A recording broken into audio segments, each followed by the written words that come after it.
Hello everyone, আসসালামু আলাইকুম। Welcome back to my channel. আপনারা সকলে কেমন আছেন বন্ধুরা? আশা করছি যে যেখানে আছেন দেশ ও দেশের বাইরে সকলে খুব খুব ভালো আছেন। আপনাদের দোয়া ও ভালোবাসায় আমরাও ভালো আছি, আলহামদুলিল্লাহ। চলে আসলাম আপনাদের জন্য একটা নতুন ভিডিও নিয়ে। এটা সাইফানের হসপিটালের একটা ব্লগ ভিডিও।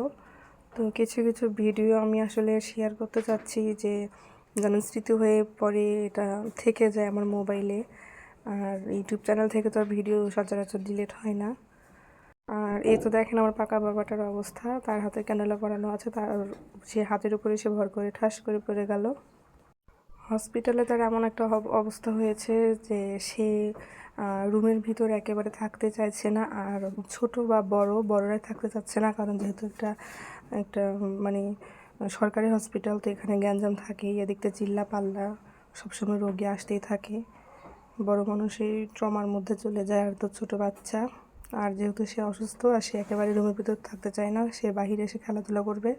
তো বাধ্য হয়ে সন্ধ্যার সময় তার বাবা তাকে নিয়ে বাইরে বের হয়েছে খেলাধুলা করার জন্য।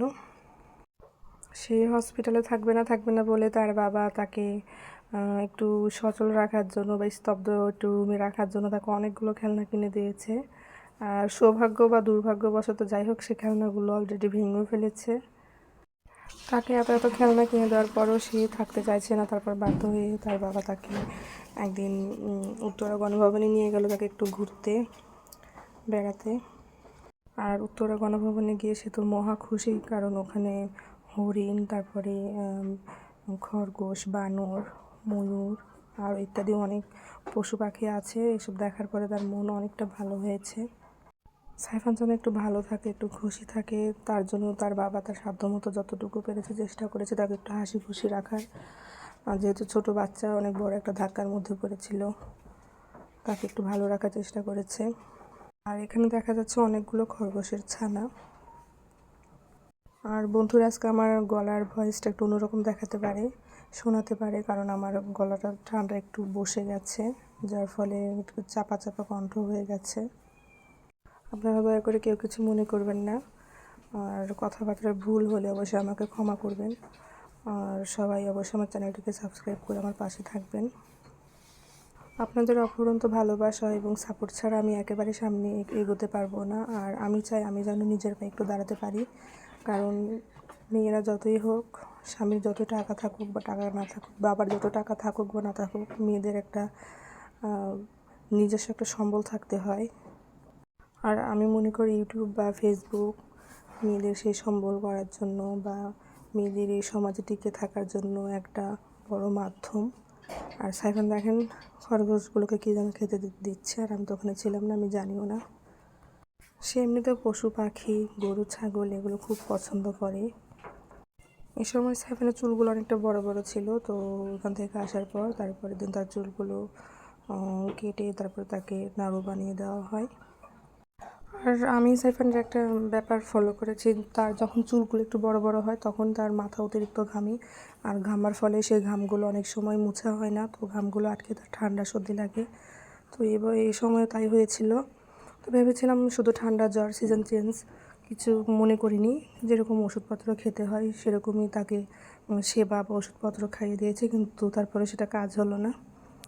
মুহূর্তের মধ্যে আমার ছেলেটার অবস্থা একেবারে নাজেহাল অবস্থা হয়ে গেল।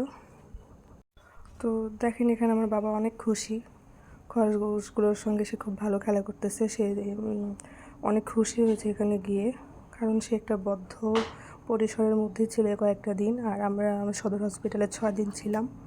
আমাদের অস্বস্তি লাগতেছিল ওখানে থাকতে। আর আমার সাইফান একটু খোলামেলা পরিবেশটা বেশি পছন্দ করে, বদ্ধ পরিবেশ থেকে। আর যেহেতু সে গ্রামের ছেলে, এখন তো গ্রামে থেকে সে অভ্যস্ত, আরও খোলামেলা পরিবেশে সে বড় হচ্ছে। তো যাই হোক, এই পরিবেশটা দেখে আমার মোবাইলে দেখে অনেকটা ভালো লাগতেছে। আমি গেলে মনে হয় আমারও ভালো লাগতো। তো আমি হসপিটালে ছিলাম, আর সাইফানের বাবা সাইফানকে নিয়ে তার মন ভালো করতে একটু বাইরে ঘুরতে নিয়ে এসেছিলো। তো বন্ধুরা, সবাই আমার ছেলের জন্য দোয়া করবেন, সে যেন একজন ভালো মানুষ হয়ে ওঠে, আল্লাহ যেন তাকে নিয়ে হায়াত দান করে।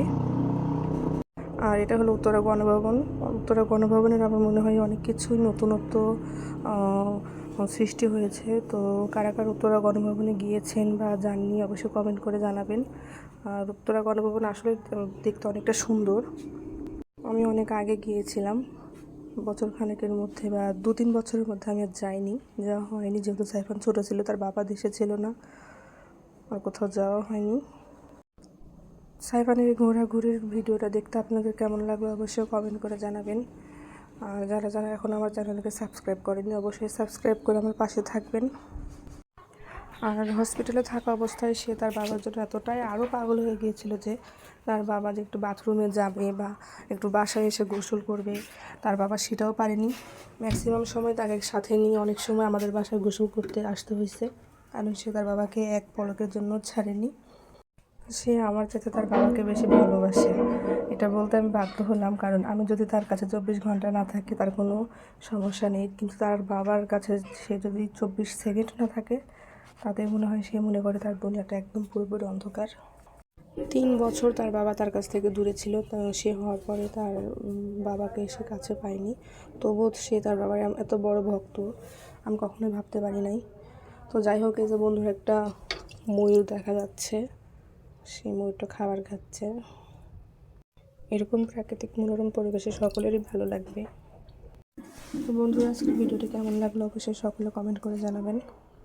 ভিডিওতে একটা লাইক দিয়ে ফুল ভিডিওটি অবশ্যই সকলে দেখবেন, এটা আমার অনুরোধ। তো সকলে ভালো থাকবেন, সুস্থ থাকবেন। আল্লাহ হাফিজ।